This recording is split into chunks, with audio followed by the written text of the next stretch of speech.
there's a stair here and there's like, and then this is open, so you're gonna like you'll be like going in there. You definitely don't want to do that, but like if you stand up and the microphone is right there, it's right there. The camera, the streaming is there.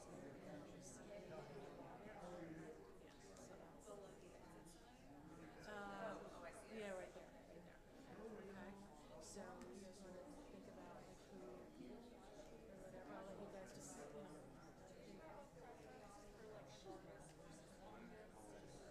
No, as long as you're not like 15 minutes. Like relative. No, you're fine. You're fine. Yeah, And when I was like meeting with your grandma and stuff like that, I guess there's a lot of your family likes to speak. Your family likes to like, right?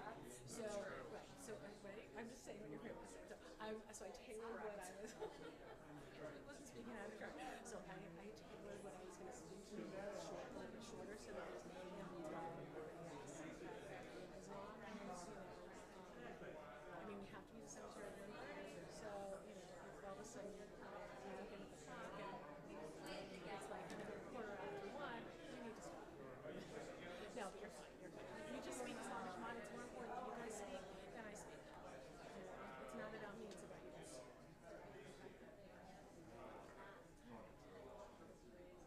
Okay. Good. Very good.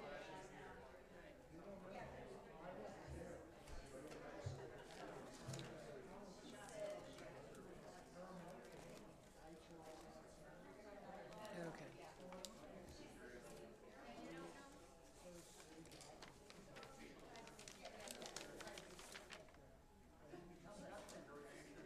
Okay, so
sit, I'm fine letting them sit wherever they're comfortable. The family, they're going to be in the first row. Yeah. The son's sitting over there. They don't like to be moved. People like get into like, you know what I mean. You know what it's like. You know, you sit down to see a movie, then somebody says, "Can you move over a seat?" I've been sitting here for a half hour. I've warmed it up. Right? I know. All right, so give me an outside time. We have to be Let's get away from the mic. Come step into. I'll step into your office.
Can I have everyone please find their seats?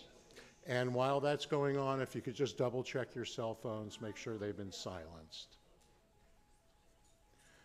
We've come together this afternoon to celebrate the life of Milford Schneiderman, a blessed memory.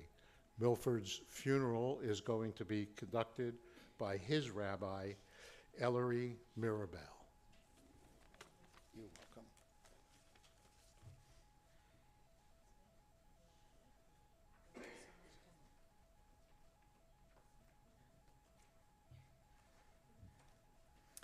Again, I'm Rabbi Cantor Ellery Mirabel, and we now begin the service for Milford Schneiderman. His Hebrew name was Moshe. Again, if you haven't silenced your cell phones, I'm going to ask you please to silence your cell phones. Please keep them muted throughout the entire service out of respect not only to the family, but especially with the utmost respect to the deceased. So thank you. Lechi lach, and we will make your name great. Lach lecha, and all will praise your name. Lechi lach, on your journey we will bless you. You are a blessing. You are a blessing, Lechi lach.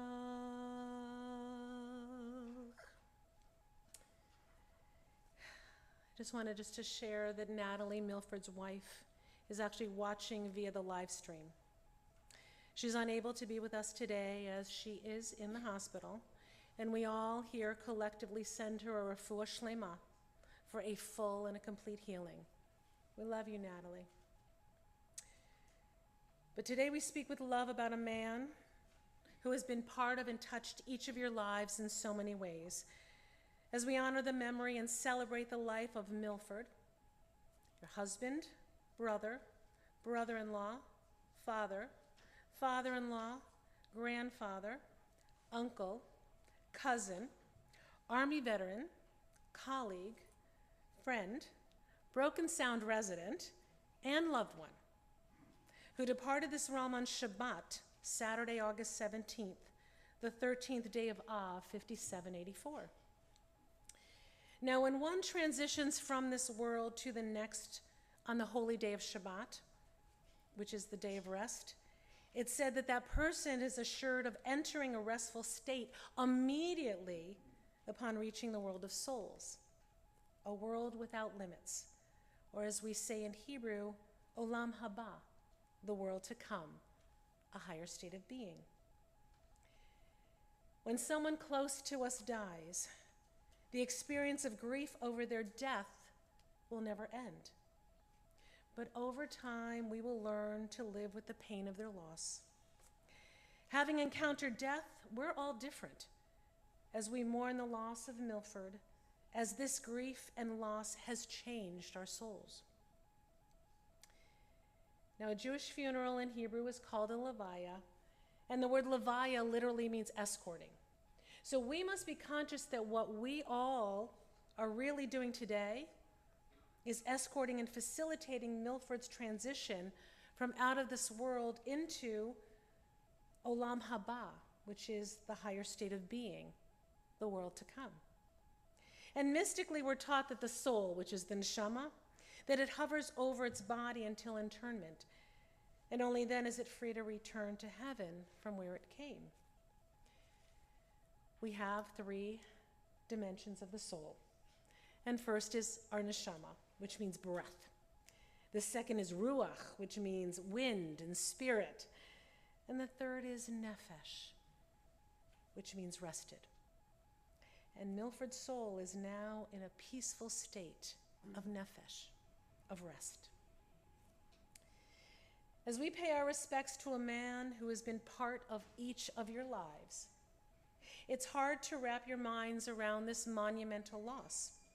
And we honor and we celebrate the life of Milford Schneiderman, Moshe, who was born on September 18, 1936, in St. Louis, Missouri, to parents Dora and Joseph, and was the eldest brother to Stephen and Herbert. And we acknowledge Stephen as he and his wife Jimmy are watching on live stream. And here with us in person are Herbert and his wife Eileen.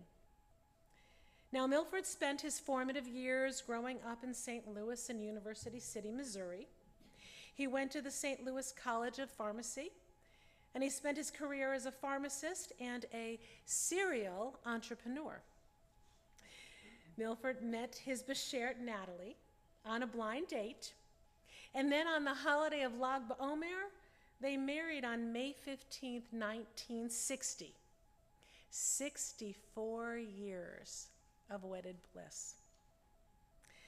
Now, Milford and Natalie created their family legacy, having 2 loving and doting children, the eldest Brian, who is here with his wife Karen, and their youngest, Karen, who's here with her husband, Adam. Between the 2 of them, they had 5 grandchildren, or 5 children, thus giving Natalie and Milford 5 grandchildren. Adoring, I should say. Jocelyn, Jared, Dylan, Zach, and Lauren.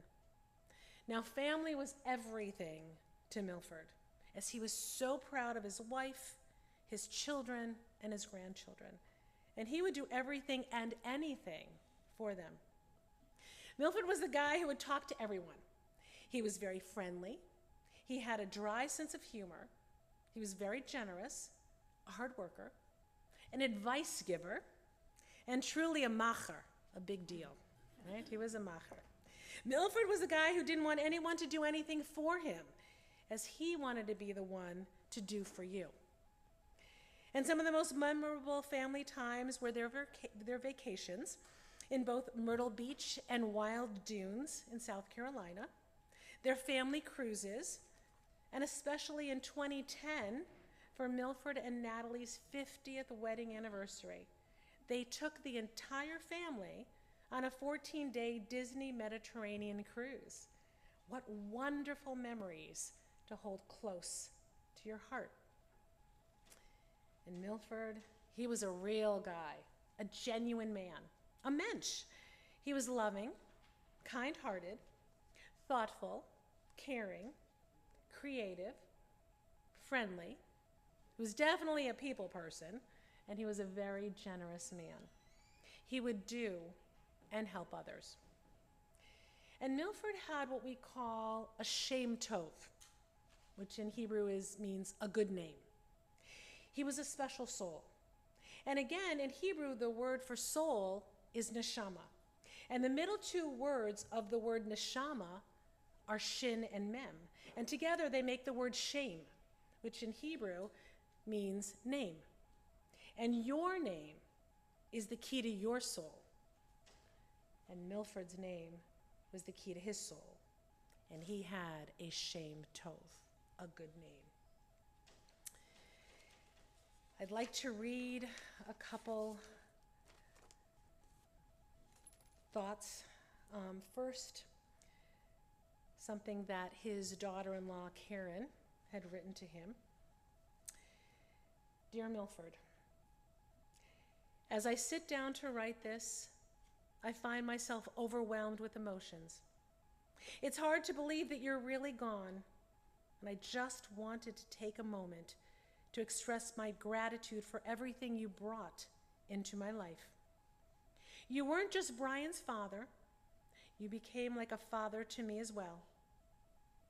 Your wisdom, kindness, and love left an indelible mark on my life, and I will always cherish the moments we shared. Whether they were conversations over the phone, checking in with one another, advice you gave me, or the quiet times of just being in your presence, listening to Fox News. Your love for your family was something I admired deeply. It's something I'll carry forward, ensuring that your legacy of care, strength, dedication lives on in how we treat our kids and the people we love, so that your grandchildren will pass your legacy onto their children as well. While I wish I had more time with you, I know that your spirit will continue to guide us. Rest in peace, knowing that your memory will be cherished forever. With love and gratitude, Karen, your daughter-in-law. And now I'd like to read something that Milford's brother-in-law, Morton, who is Natalie's brother, wrote for Milford. As the oldest male in the Mole family who knew Milford, I would like to say that we were not here to mourn, but are here to celebrate the wonderful memories that I am sure all of us have had with him.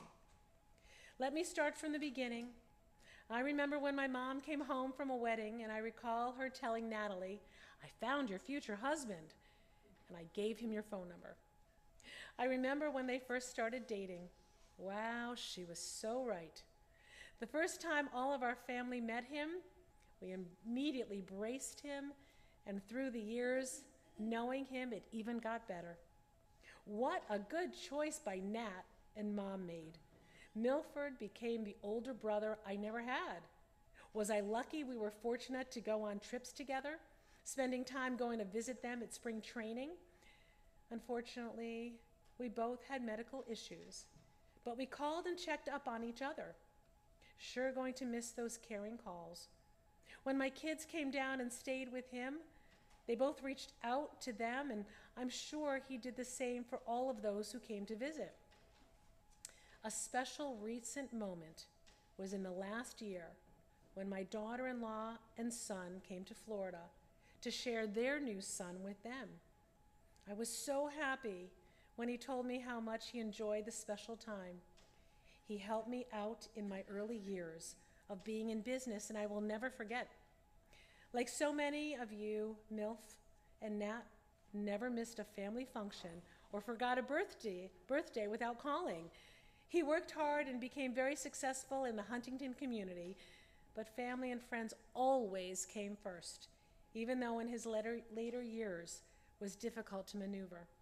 He wanted to enjoy the nachas from all of us. My only difference was his choice of college basketball teams.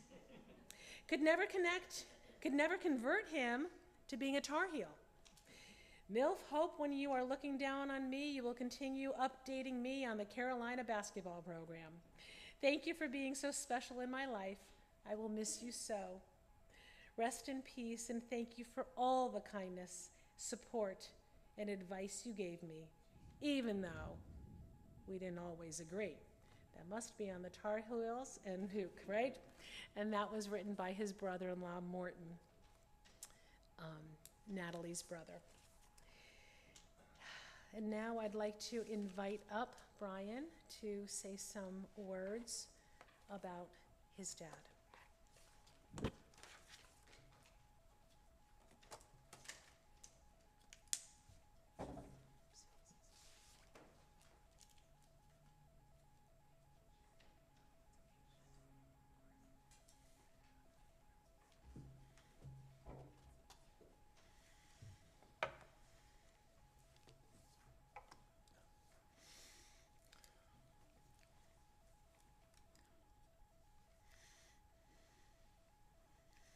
Mom. When I said I couldn't look at you during my eulogy for Dad, this isn't what I had in mind.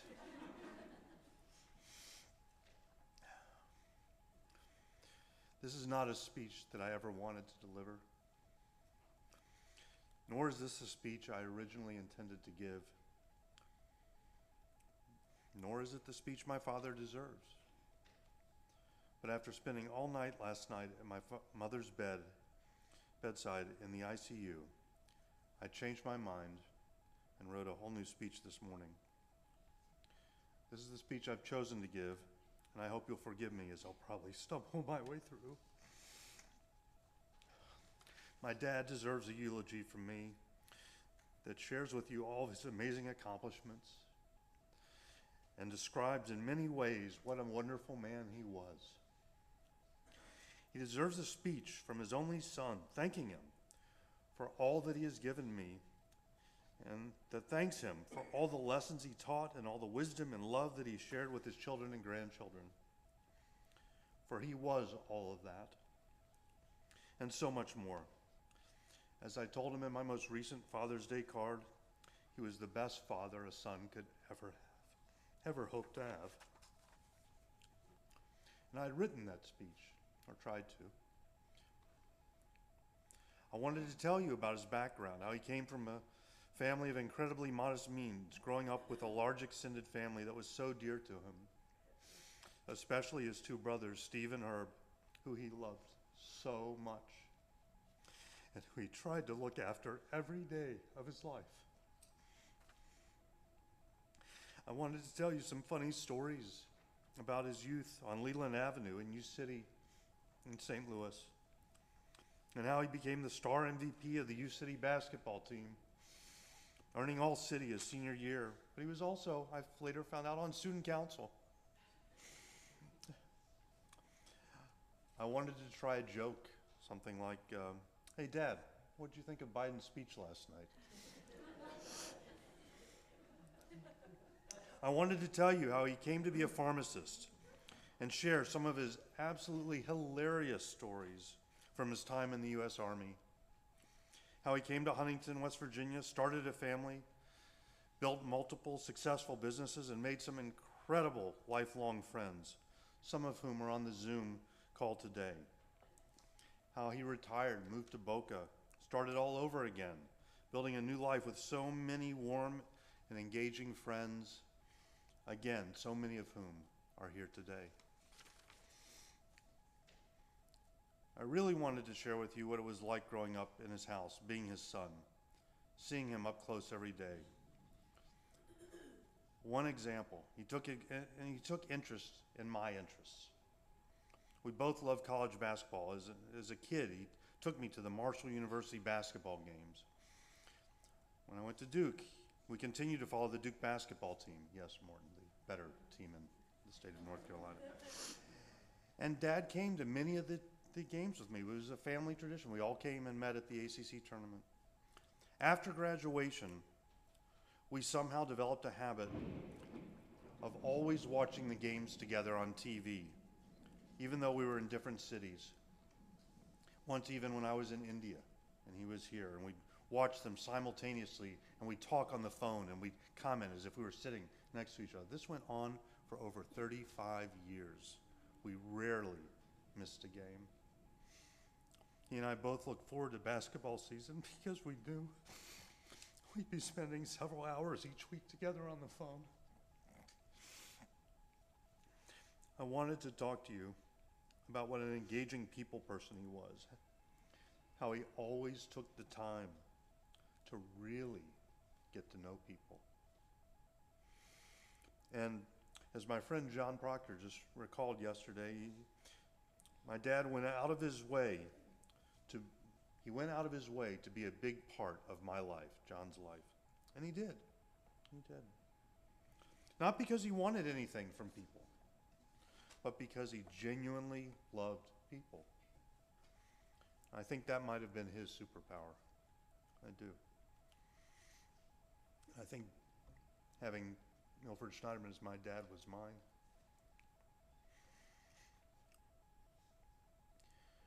I had a great paragraph about how Dad was conservative by nature. Growing up, we thought he was a pessimist. We called him Eeyore. But later, with some perspective, I realized what I had mistaken for pessimism was really just Dad's ability to anticipate for every eventuality, especially the negative ones. As it turned out, I'd misjudged Dad. I think he was really an optimist at heart. He believed in people. He was so proud of this country that welcomed his immigrant mother and his immigrant grandparents and provided the possibilities of a better life. He never lost faith in America. He truly believed in the dream of America, and he lived the American dream. I wanted to share so many stories with you, his closest friends and family, about what a remarkable man he was. But I'm skipping them in the hope that you already know that. And if we get a chance, I can share them at Shiva this week. As I said, sitting next to Mom last night, through the night, holding her hand, I realized that what I really wanted to talk about was Dad's love for Mom and her love for him. Some of you know that he came to Huntington from St. Louis with almost nothing. But that's not really true. He came with Mom, and that was everything.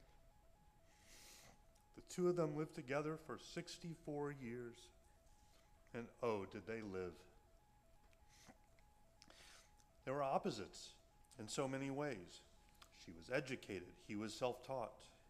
She was brought up with culture and the arts, while he was more adept at business and finance. She did the grand tour of Europe before they were married. I think the furthest he traveled was probably Texas for the Army National Guard. But oh, how they complemented each other so perfectly. Sure, they had their disagreements, but they always loved each other, and they learned to live together, and they grew closer. Dad learned to appreciate concerts and art, plays.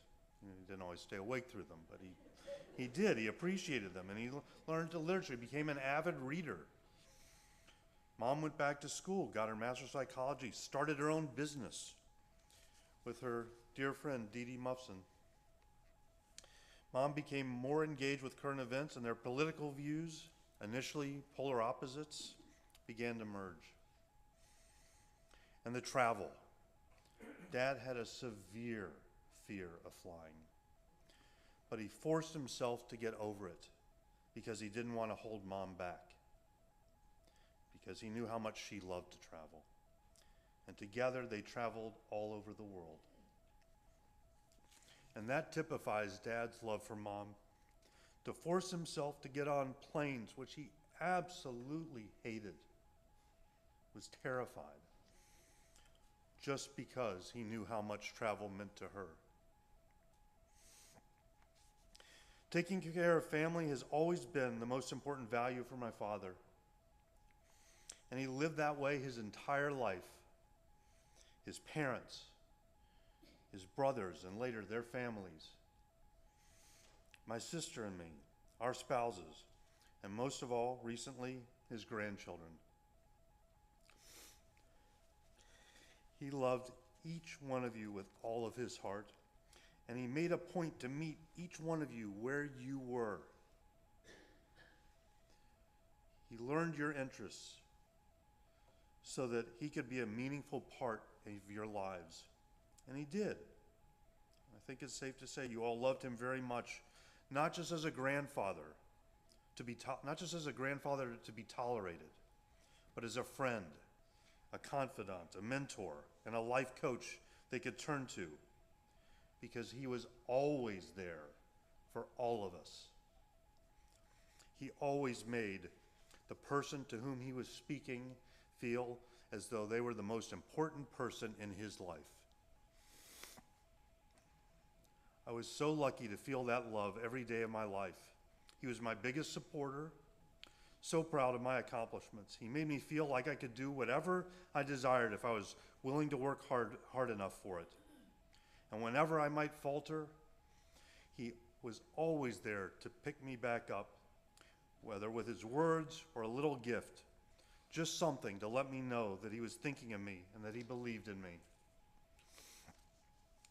I remember once Dad told me that the most important thing a father can do for his children was to love their mother. And he lived that every day. He always wanted to provide for Mom, always, and make sure she had a good life. Dad, you did that and so much more.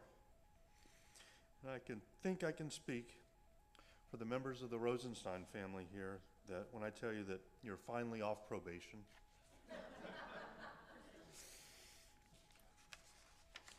Dad, I want you to know that I promise you that my sister and I and our families will be here to take care of Mom as you would do and you did your entire married life. I'm about to conclude with something I wrote for my original speech, but before I get there, I'd like to ask each of you a favor. After the service is concluded, could you each take a moment and come up here and look into the camera and wave to Mom? She so wanted to be here. It's killing her not to be here. But if you could do that, and just it would mean so much to me if she could see how many of you came here today to honor my father.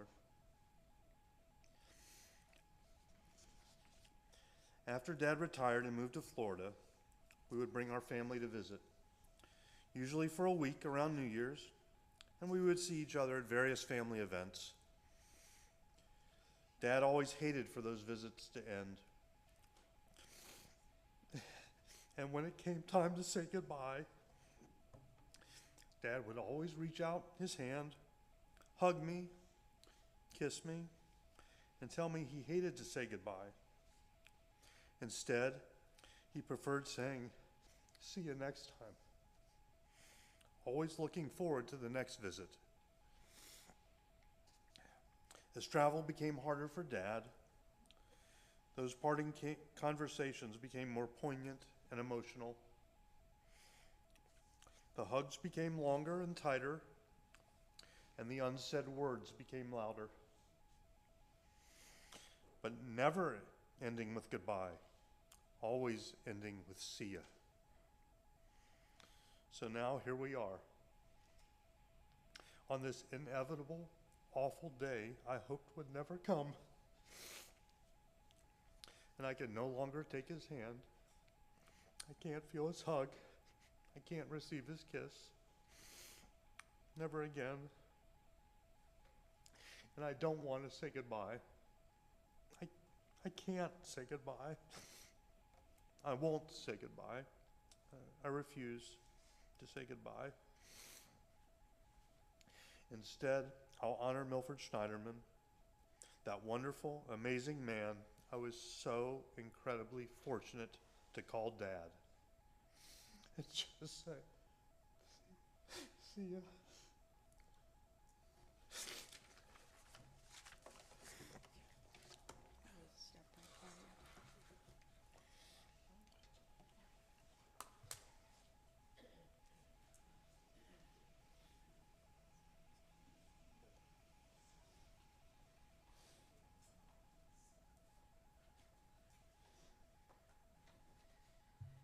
And now I'd like to invite up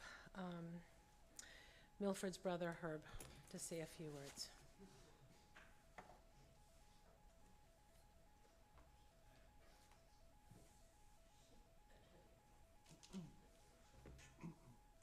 This past Saturday, I lost one of my two great brothers, Milford. He was a great friend, great teacher, and a great advisor to me in many, many aspects of my life as I was growing up. Milford was a very kind and very generous person who didn't know how to say no. He always was looking to try to help other people out, all the way from the strongly supporting the state of Israel, all the way to the person that cleaned his house, and many, many people in between. Over these last few days, many tributes have come in that I've received and Eileen has received about Milford. And there's one common theme that everybody had in mind and thought about Milford. And that theme was, he was such a nice guy. And that's worse things to be remembered by than that.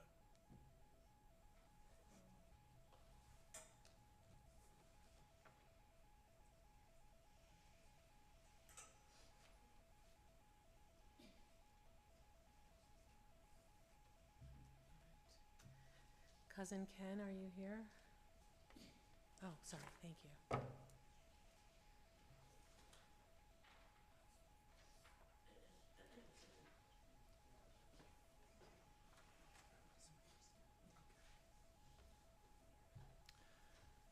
This is a message from my father, Steve Schneiderman, Milford's younger brother, middle brother. Milf, I'm so sorry I can't attend your funeral because of my own medical issues. Milf, you were my mentor, my advisor, my idol, my turn-to guy, and my best friend. I would talk to you and Herb daily, sometimes 2 or 3 times a day, whether it be family, sports, politics, finance, life in general. You were the most generous, loving, caring person I've ever known. My tears are falling on my paper as I write this. You will be in my heart.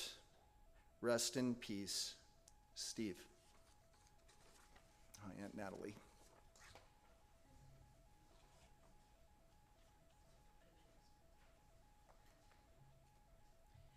Now together I'd like to invite up his grandchildren, Jocelyn, Jared, Dylan, Zach, and Lauren.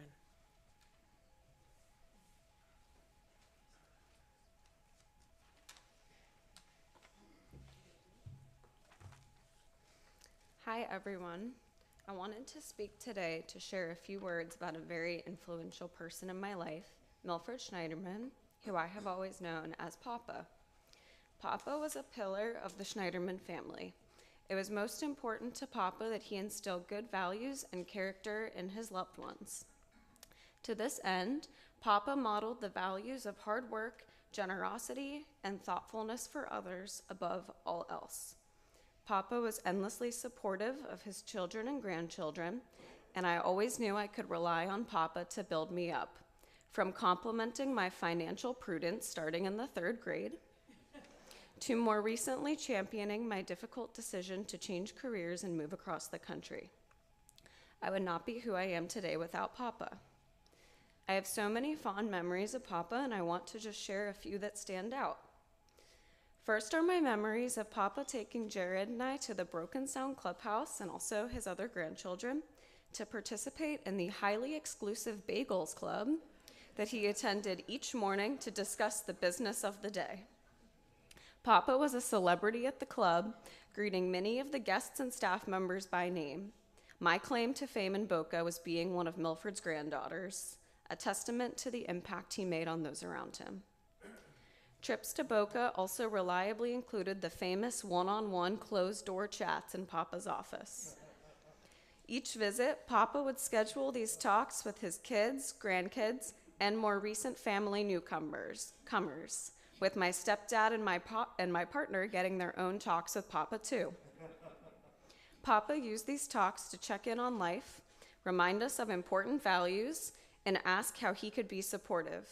With these talks, Papa showed how much he cared about his family by ensuring all of us were set up for success and on a good path.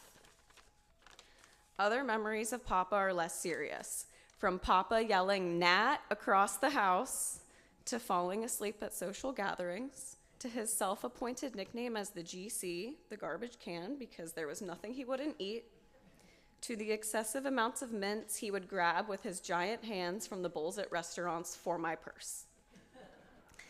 I want to conclude by returning to the chats in Papa's office. In our more recent chats, Papa would say to me, "Joss, I've lived a good life."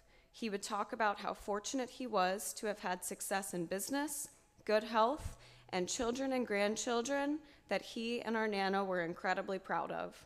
In truth, all of us could stand to be more like Papa, steadfast in our values and living life by the principles that are most important to us, working hard while remaining grateful and humble in our successes, and being endlessly generous and supportive to those we love the most. Papa always had his priorities straight. I feel so fortunate to have had such a special relationship with my grandfather. Papa will be missed by so many, but he will live on in our hearts through the memories of him we share and the kindness that we show to one another.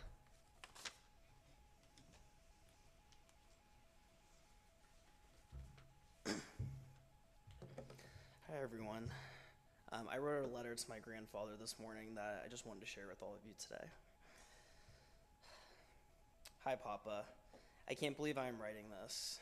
I didn't expect this to happen so soon. None of us did. But Papa, you shaped me more as a person than you will ever know. Your teachings to us as kids have stuck by me as an emerging young adult.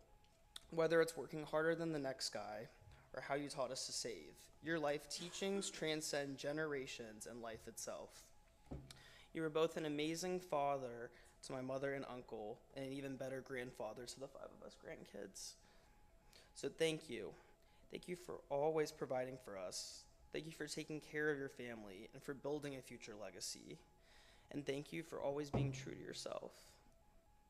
Whether in life or death, your presence is felt, and I know one day I will see you again, because blood truly is thicker than water. Love you always and forever, Papa.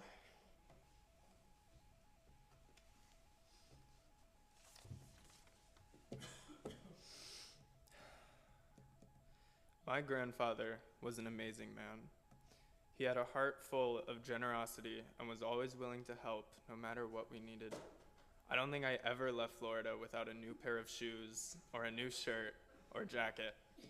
This will be the first time. Whether it was offering advice, lending a hand, or just being there to listen, he made us feel supported and valued. He encouraged us to follow our dreams and was always there to help us achieve them. Papa, you weren't just a part of our lives, you helped shape them. You showed us what it means to be kind, selfless, and strong. We'll always remember the lessons you taught us and the love you shared. We miss you, and you'll always hold a special place in our hearts.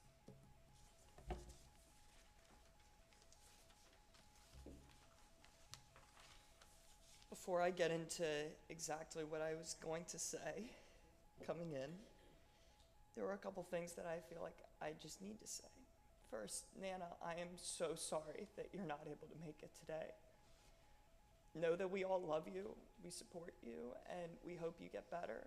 Same with you, Uncle Steve. I know you really wanted to come and see my grandfather, and we hope to see you again very soon. And then I hope you get better.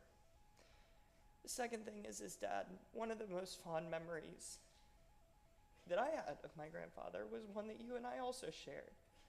I can recall countless times of you and I watching Duke basketball in the basement with Papa on the phone. And this year it'll be a little different, but we'll continue that tradition. And I'm excited to see Cooper Flag dominate the Tar Heels. Sorry, Mort. But this year it'll feel different, but we'll still have that. On to what I was going to say. As I'm sure today, as you've heard several amazing stories of different people's experiences with my grandfather, I figured that rather than recounting specific stories, I wanted to share with y'all who my grandfather was to me on a more personal level. My grandfather was one of the most remarkable people that I've ever known. And I feel incredibly blessed to have had him in my life throughout my upbringing. And to me, he was more than just a grandfather. He was a mentor and a guiding light in my life. From my early days, learning about business and finance in middle school, He introduced me to the markets and offered me really great guidance as to how to explore and understand them. Throughout high school, he was my go-to advisor and was ready to offer thoughtful counsel on any question or challenge I may have. And even during my college years, we'd stay close in touch, talking multiple times a week to hear about what had been happening in my life. And he'd always make sure that I was doing well. No matter what I was dealing with, he was there. And I think that speaks to who he was as a person. What truly defined him was his genuine care for those around him. He had a rare gift for making each person feel uniquely valued and understood. Whenever I visited him, he made me feel like I was his highest priority, effortlessly setting aside his own concerns to focus on me. One of his greatest aspects of his personality was his genuine care for everyone around him. Whenever I came to visit, he would always make me feel like I was his top priority, even when he had other things going on. And now that he's gone, I feel like that part of my life and my routine is missing. I miss you so much, Papa.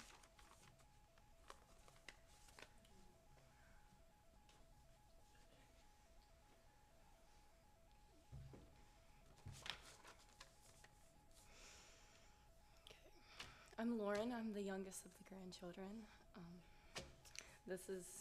I wrote more of a very deep letter to Papa.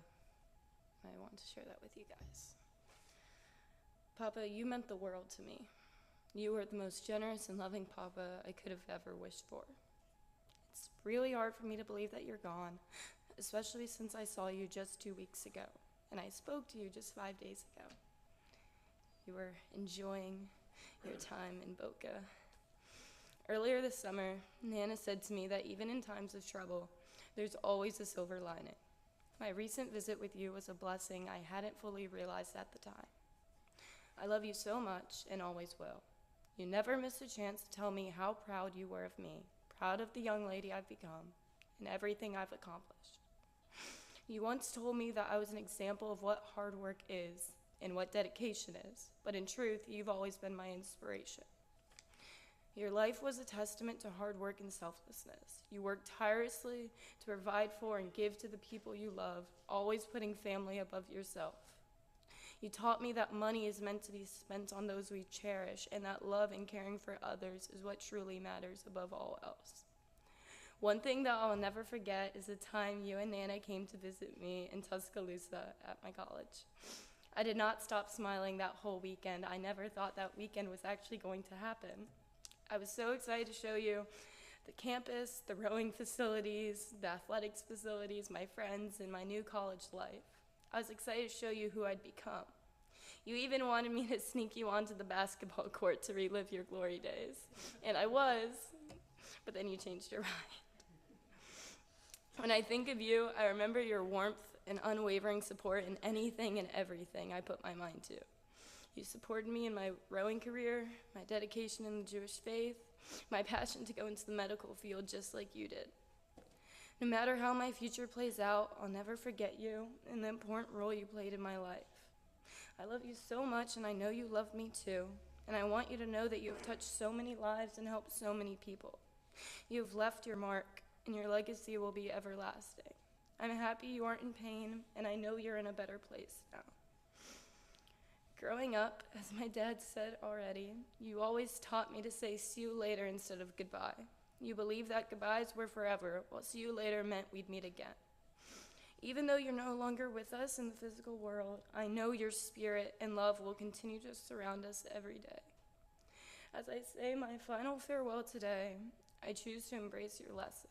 So, Papa, this isn't goodbye. It's just see you later.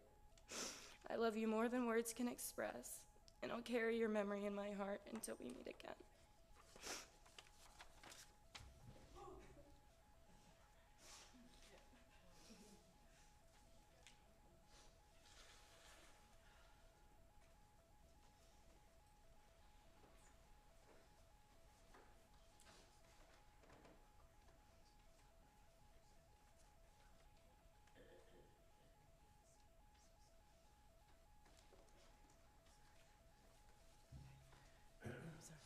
Our last speaker is going to be Karen, his daughter. Are you okay to speak? Okay. All right.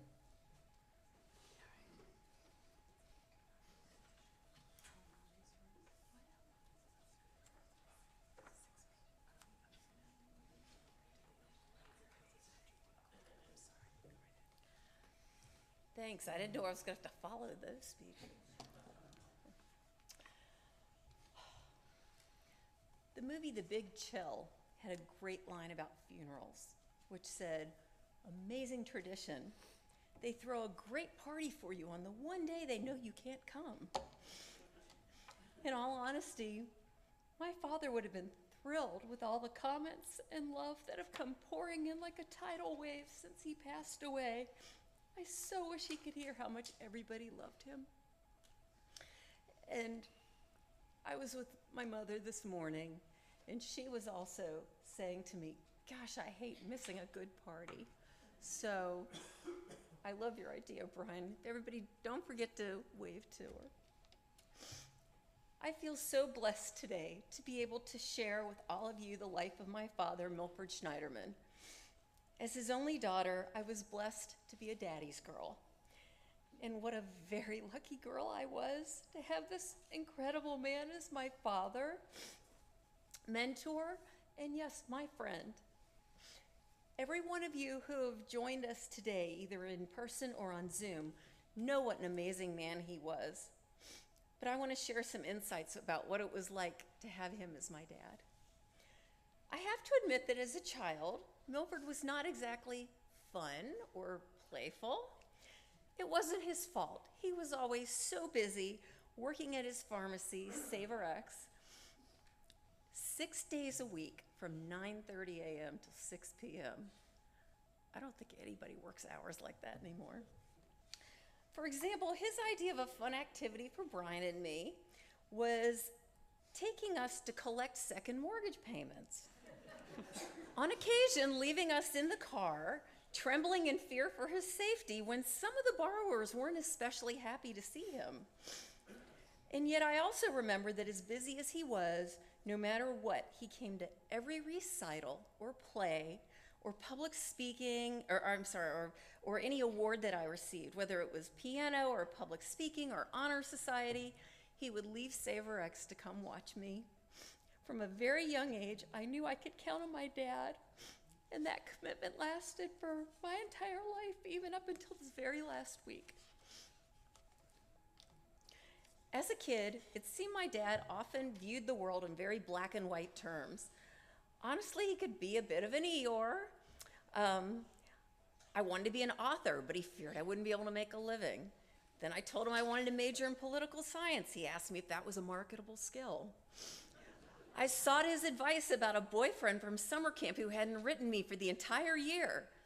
When you see him, just say, "Hi, hello, how are you?" And yet in retrospect, all of his advice, even that last one, was dead on. That's all that boy deserved anyway. Whom amongst us didn't hear him saying, "Anticipation and choices"? He certainly knew how to beat a dead horse, and stale as his advice could be, on occasion, he was usually right, and he knew it. My dad was a huge believer in education. Brian and I both knew that our parents had no expectation that we would stay in West Virginia for college, and he didn't bat an eye when I told him that I wanted to go to Emory University in Atlanta. When I first got there, he didn't give me a monthly budget. "I trust you," he said. After the first month, when he saw the credit card bill with all the cab fares to Lenox Mall, he suddenly said, "Okay, now we're going to give you a budget." Despite that rocky start, he was so proud of my college career, and even once deigned to step foot into the Jimmy Carter Center where I did an internship during my senior year. And although he might deny it if he were here, yes, he actually did get a little bit excited when Rosalind and Jimmy walked past us. It was his first time seeing a president, even from the wrong political party. My relationship with my dad changed when I went to college. Suddenly I saw him less as this overly serious man And I think he saw me as less of an emotional teenage girl. Suddenly, something that he had no experience with, having grown up with two brothers. And we became more of friends. I saw he had a much lighter side to him, and we actually started to genuinely enjoy each other's company. One thing about my dad that was really special, he totally believed in the ethics of hard work and having some skin in the game and being rewarded for it. When I decided I wanted to go to summer camp for both sessions in 10th grade, he said, okay, you can go as long as you pay for half. So I started working at SavorX every Saturday, and each Saturday night he would hand me in cash my earnings for the day. Then we'd go up to his closet, we'd get out a banker's bag, and I would put half of it into the bag. I kept a slip of paper in the bag, and each week I would duly note the date and how much money I still owed. It took me many months to save up that money. Back then, it didn't even dawn on me that he could have easily paid for me to go to summer camp, but he was teaching me the value of saving and working for what I wanted. We all know what a shrewd businessman he was, but when his first grandchild was born, I had my doubts about what kind of a grandfather my dad would be. After all, I didn't have high expectations given all the fun that I had from childhood, but boy was I wrong. From the moment my dad laid his eyes on my baby Jocelyn, he was completely in love, and the serious, strong man became a pile of mush. I had never seen a man become so absolutely wrapped around a tiny baby finger at the speed of light like that. And then Jared came along, and he adored my precious little son. As each grandchild arrived, I learned that my father's capacity for love was endless. Each child was different and had varying personalities, skills, challenges. Didn't matter. He doted on and adored each of his 5 grandchildren, developing individual relationships with each one. He loved them fiercely, and you already can see they loved him right back. I think all of us did. You've all heard how generous my dad was. 2 weeks ago, Lauren went to Boca and spent a week with my parents. She texted me a photo of my dad, proudly holding up a photo of himself standing in front of the SavorX Pharmacy building. And I responded, that little store put 7 kids through college. She texted back, he laughed and he agreed. But that wasn't completely accurate, though. That little store also put a couple of us through graduate school, too.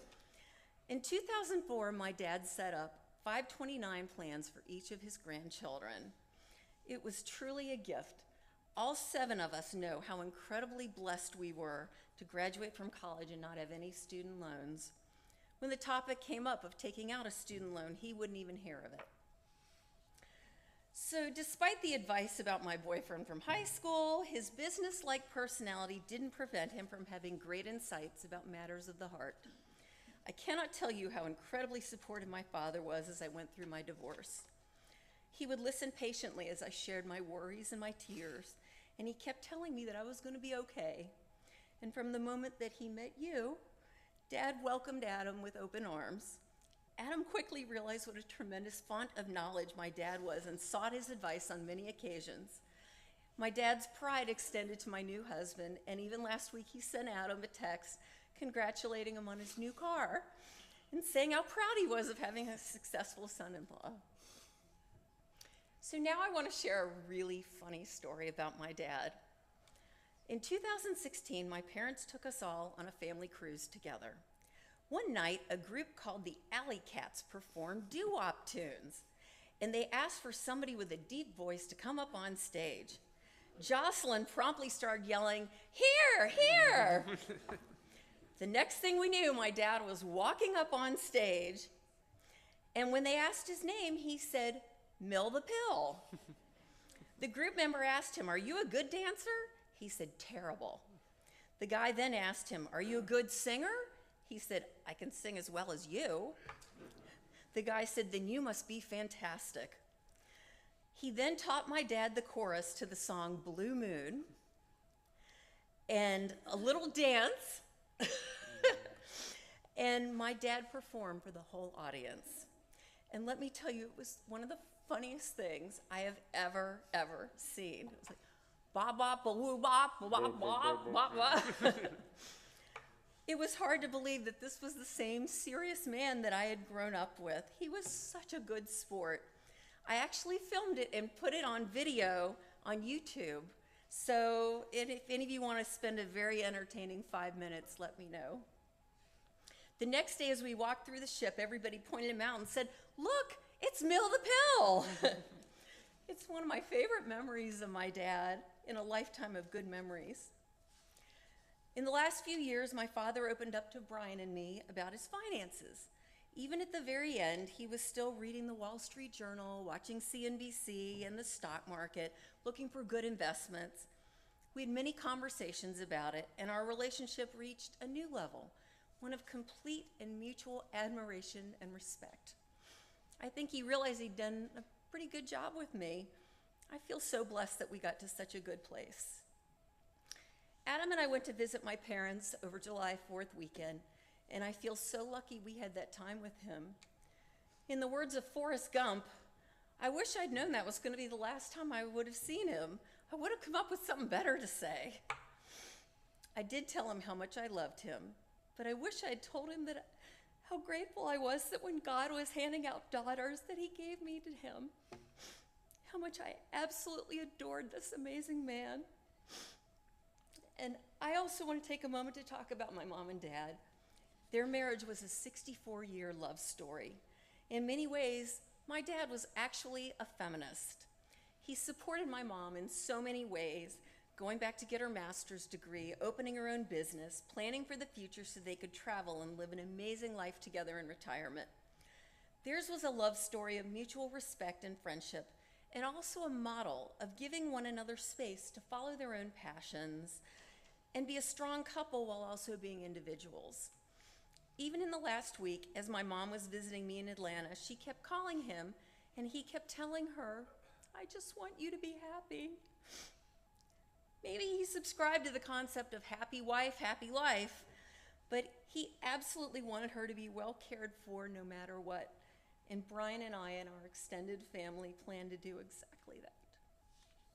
I could go on and on here, and I know so many of us could. I also know I'm leaving out a million important details because how do you summarize such a stellar life in such a short time? There was literally nothing more important to my dad than his family. And all of you in this room and on Zoom, you are his family. He was so proud of the circle of people in his life, in the life that he led as a kid who grew up on Tulane Street in University City in St. Louis to the finale of his life in Broken Sound. My dad was generous with his funds, his kindness, the gift of his time, his willingness to encourage and support any of us in our endeavors. He was the pillar of our family.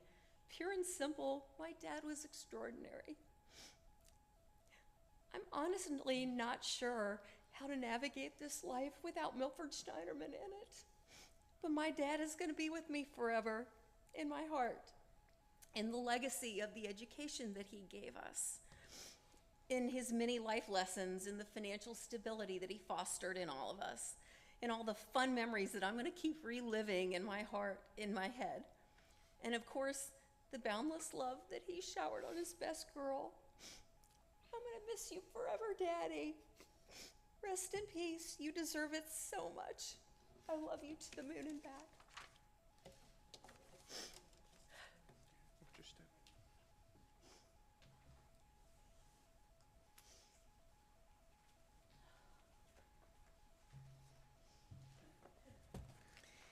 Everybody spoke so beautifully, and I know that there's still others that do want to speak, and we'll have the opportunity at the cemetery, Kenny, to read at the cemetery.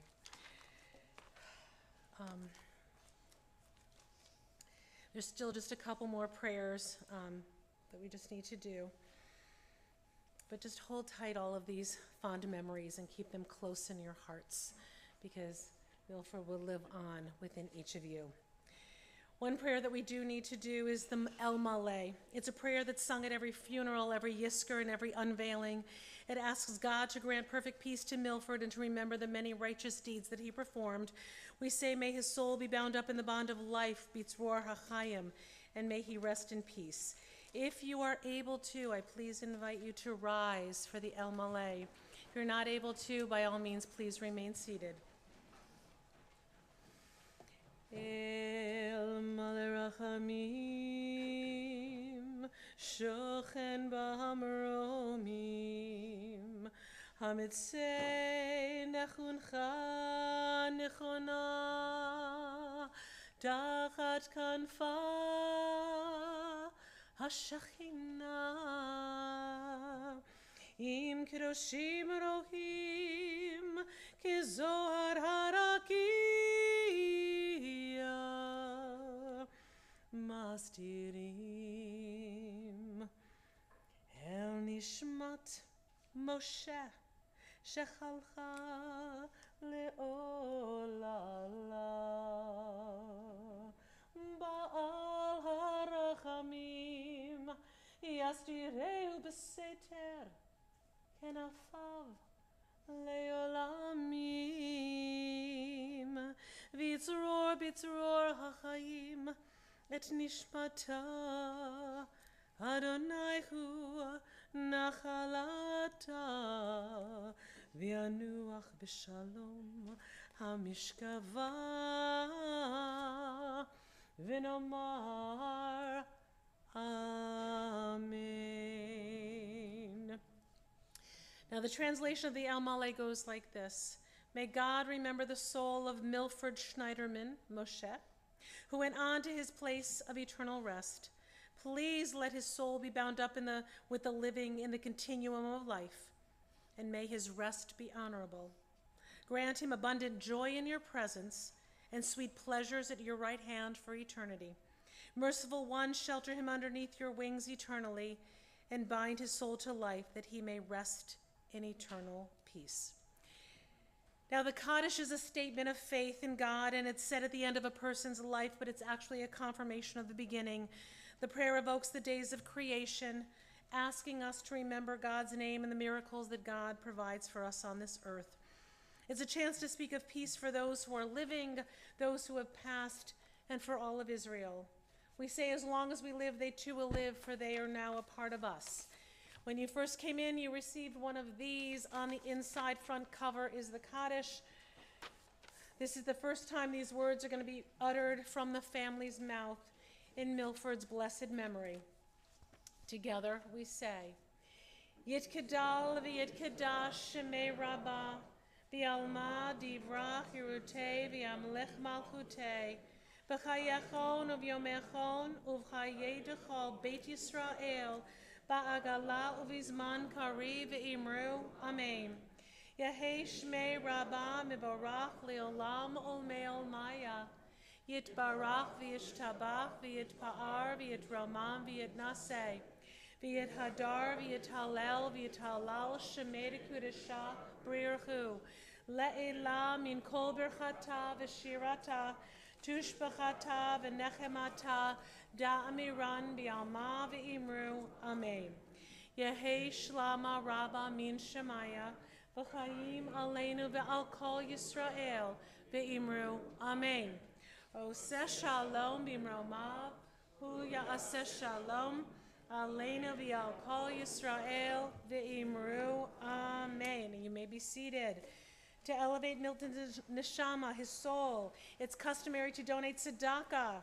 Milton was passionate about Israel, so to elevate his neshama, the family has chosen the following: JNF, the Jewish National Fund; FIDF, Friends of the Israel National Defense Forces; or to AFMDA, the American Friends of the Magen David, to donate to his name and his memory. It's also on the inside front cover.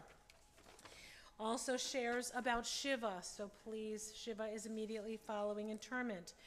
And lastly, I know, gentlemen, I'm sorry, I urge you all today to do a toast, a l'chaim, to life in Milford's memory, with his favorite drink, bourbon. If that's not your fancy, then do a l'chaim with one of his favorite snacks, some peanut butter and pretzel nuggets, or just a l'chaim with anything, as Milford again had the nickname of GC. We heard it earlier, right? Garbage can. So as he would eat anything. And when you do, think of Milford, and I want you all to say, l'chaim to life. Zichrono livracha, may Milford's memory be for an enduring blessing. We see Adonai natam, Adonai lakach, Yehi shem Adonai mevorach. God gives, God takes. Blessed be the name of God. And together we say, Amen. At this time, we do conclude the chapel portion of our service. Ken, if you will, make the announcements. Ladies and gentlemen, this does conclude the services here in the chapel. We are now going to travel to Eternal Light Memorial Garden Cemetery, which is on State Road 7, just north of Atlantic Avenue. We do have motor escorts that are going to take our procession today to the cemetery. So those of you that will be coming on with us, I'm going to ask you when you leave here to go immediately to your cars and please turn them on, put on your bright lights and blinkers, and we'll all have a safe trip to the cemetery. Hold on to your little pamphlets for the Shiva information, also the Kaddish, which will be repeated, I'm sure, at the cemetery. At this time, I'm going to ask everyone to rise, including the family, and I'm going to ask Milford's grandchildren to come forward and array yourself on either side of your grandfather's casket. You will walk beside it as we progress down the center aisle. Family, I'd like you to be the first to follow the casket, and then friends, you will follow the family. Thank you for your attendance.